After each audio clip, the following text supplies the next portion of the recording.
Why was this an important project for you to do? Why was it important? One, because the filmmaker. Two, the subject matter. Three, this incredible memoir that had kind of been lost in our history.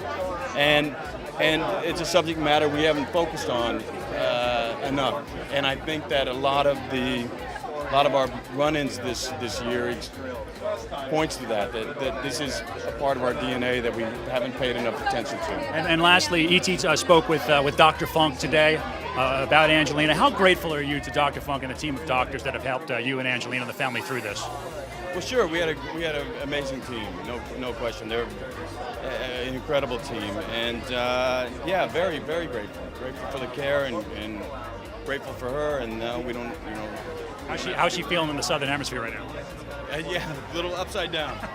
It was important for me because I enjoy history as a subject, and this, I think, is a very important part of history, not just American history, but I think all of our histories. How's Brad Pitt as a producing boss?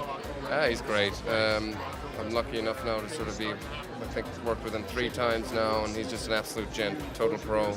And like I was saying earlier, thanks to Brad and Dee Dee and Jeremy, their company, this sort of film saw the light of day, mightn't have done otherwise. The chicks dig you. Last night they just went bananas when you got out of that limo. What's the secret? I want to know from you. The Cumberbatches. You ask them. I'm the worst person to evaluate that. This is a true story based on the man himself and his account, and made by a filmmaker whose work I'm a huge, huge admirer of. And I won the role in an audition. He hadn't seen my work before, and that made a great deal to me. And to be part of telling this incredible story, a real story about oppression, about slavery, and about something that is, still a huge, huge issue is.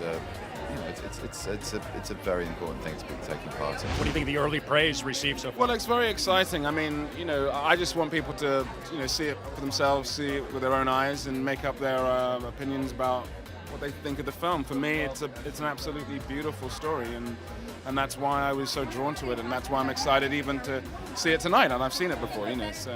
I don't know if there's ever been a movie heretofore, or certainly not in a long time, that's captured the true reality of what that time was like. And so I feel like the time is now. So certainly given what's going on in all sorts of ways, in a progressive way in the human rights movement, and then we have everything going on with the voting rights too, that sort of, things have changed, and yet we haven't come as far as I think we should. So. And how much did you have to switch gears to go from TV to your TV show to this? It was a gear shift for sure, but one I was happy to do, because you don't sort of do a movie like, you don't see a role like this in a movie like this and decide to maybe not do it.